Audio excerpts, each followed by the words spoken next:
My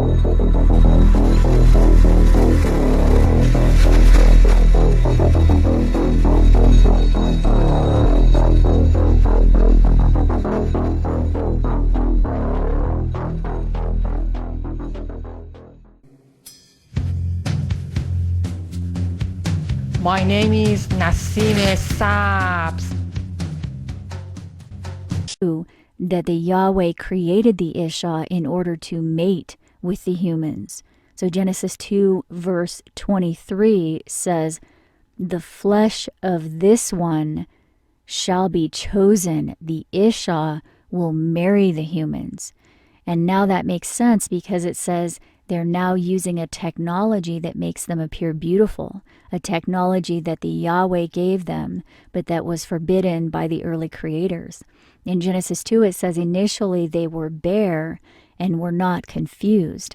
And in chapter 3, the meaning of bare becomes clear. We're told the Yahweh wear clothing of light. The image is their outward appearance. So anyone who is bare is one who is not using the image, not wearing the cloak of light that changes their appearance.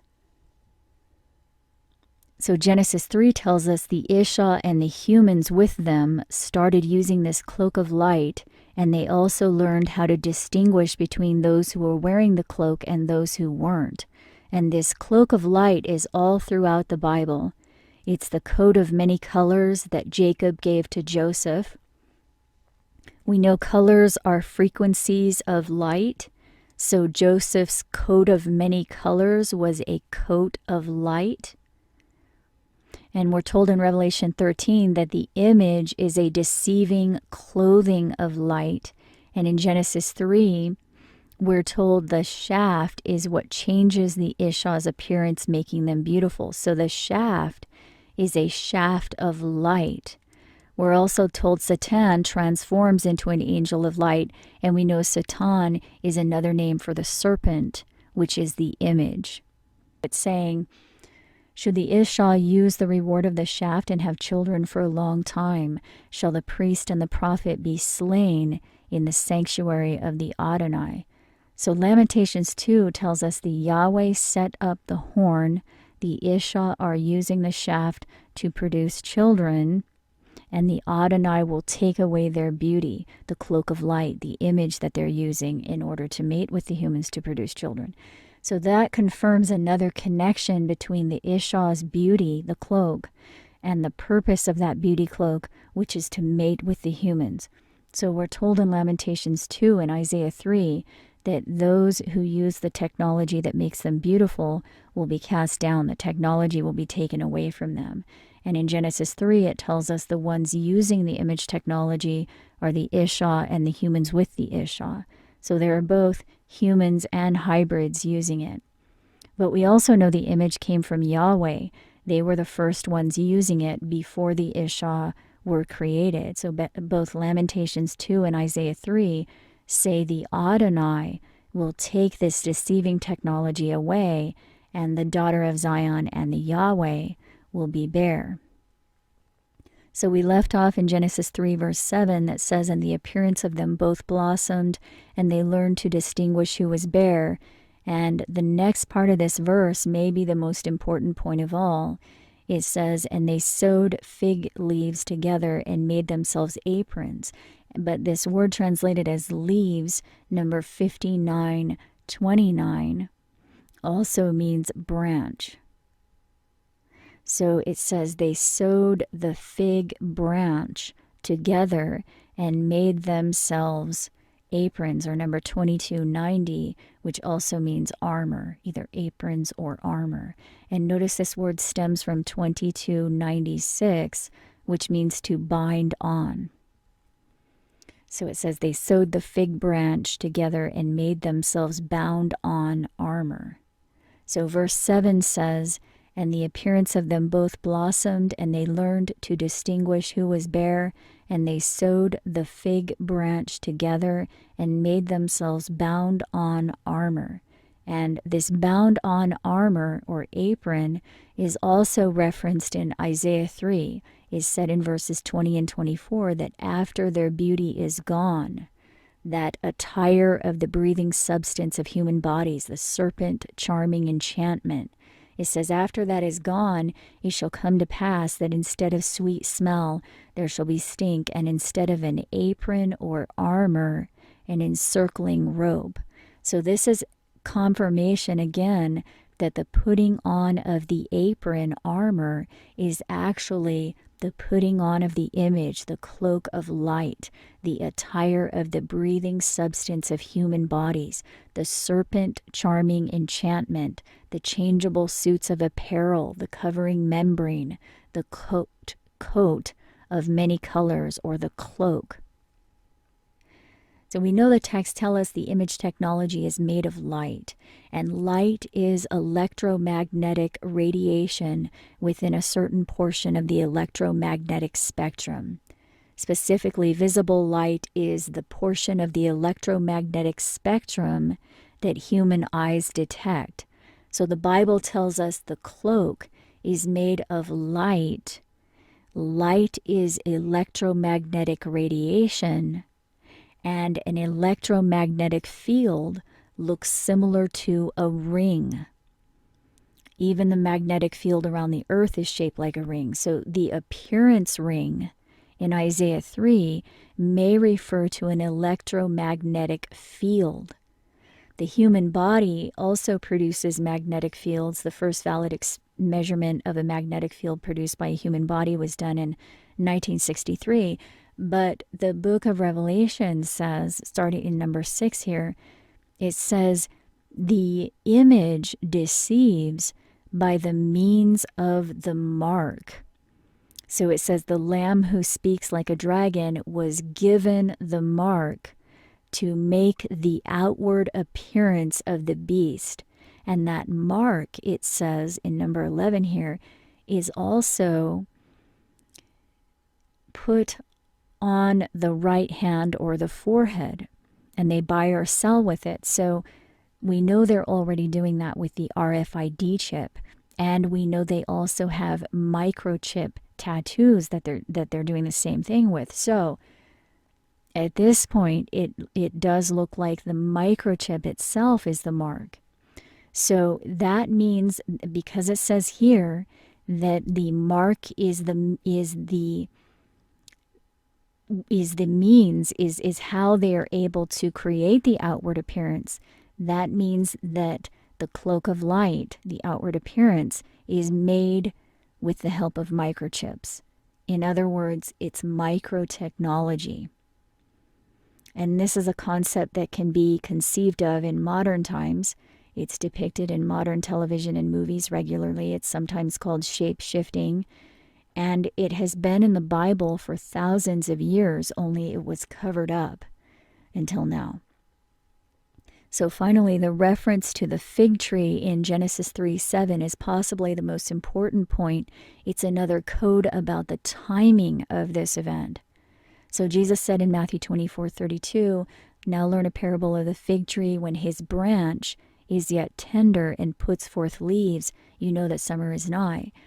So he was telling us that the fig tree is a parable or riddle. In other words, it's code. In Hosea 9, we're told the first ripe in the fig tree are the fathers of Israel.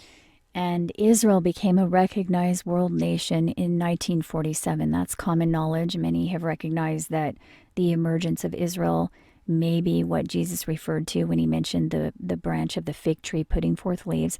If that's true, and Jesus was referring to 1947, when he said the branch of the fig tree will put forth leaves at that time, then the sewing together of the fig tree branch in Genesis 3 may also refer to 1947. Genesis 3 tells us the fig tree branch was sewn together by the Isha, the hybrids, and the humans with them, and that occurred in Eden, which we know is near Mesopotamia and modern-day Iraq. Also notice Lamentations 2 mentions the footstool in verse 1. It says, Adonai covered the daughter of Zion with a cloud and cast down the beauty and remembered not the footstool in the day of his anger. So we'll add that here. It says the footstool is the beauty. The rattling of the feet is the decline into the grave by seductive appearance, and the bones of the feet represent the marriage between the humans and the Isha. So we have multiple scriptural confirmations that the deception by the cloak of light disguise and the marrying between humans and hybrids is happening in modern times. So verse 15 can also say, it will put hostility between the Isha and their offspring will bruise the head and bruise the heel of the foot. This ties into Isaiah 1, which also talks about the daughter of Zion. It says in excerpts of verses 6 through 8, from the sole of the foot even unto the head, there is no soundness in it, but wounds and bruises and putrefying sores. Your land, strangers devour it in your presence. It is desolate, as overthrown by strangers, and the daughter of Zion is left as a besieged city. It's talking about the offspring of the Isha. From the sole of the foot to the head there are bruises. It's a reference to Genesis 3:15, which we're told refers to the offspring of the hybrids and describes the ramifications of using the shaft of harmful prosperity, the image. This also ties into the book of Daniel. Daniel 2 tells us the head of the image represents Babylon, and the feet of the image represents the final world government that will be destroyed by a giant meteorite. In our close examination of that, we discovered that it appears we are in Daniel's feet phase right now, which Daniel specifically said will be the time when they mingle with the seed of men. So we'll add that to the timing references. The offspring of the hybrids will bruise the head and the feet. That is the fourth reference to the feet that we found. And because of Daniel, number 6 here, we were given an exact time period in which the feet occur during the Fourth Empire at the rise of the little horn. And Daniel confirmed they will mingle with the seed of humans during the feet. So that's 5 references to the time period of the feet so far. Number 5, the marriage between the humans and the Isha is the bones of the feet. Number 6, the feet occur at the end when the little horn rises. Number 12 here, the daughter of Zion leads the decline into the grave with seductive appearance at the rattling of the feet. That's Isaiah 3, which gives us more phrases for the image technology than any other chapter so far. Number 13, the offspring of the hybrids will bruise the head and the feet, and that tells us who Daniel referred to in number 14 when he said they will mingle with the seed of humans. So we'll add that here as well. The hybrid offspring bruise the head, Babylon, and the feet, which is the time period we're in now. So verse 16 can also say, Yahweh wear a clothing of light. That's number 7 here. And that clothing of light is the image. It was made for the Yahweh by the Yahweh. Then the Isha hybrids and the humans with them got a hold of it. Its use was forbidden by the creators because it interferes with the human lineage. If the cloak is worn all the days of their lives, they will become infertile eventually, probably because there are non-human hybrids mixing their genetics into the line, and no one is aware of it because they can't see them for what they are because they're wearing the cloak of light disguise. The cloak of beauty. And all of this is apparently happening right now during our time.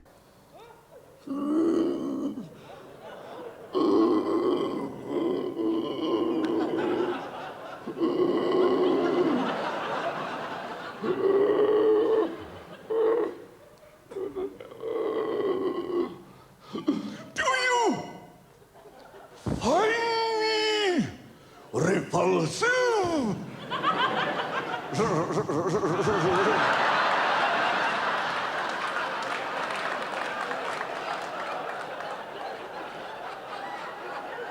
Humans do! That's why I must wear the mask. Without it, I would not be able to make...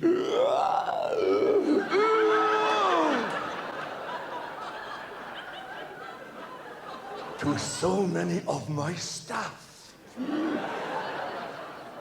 But now I must put back the mask because I'm giving a young female intern sax lessons.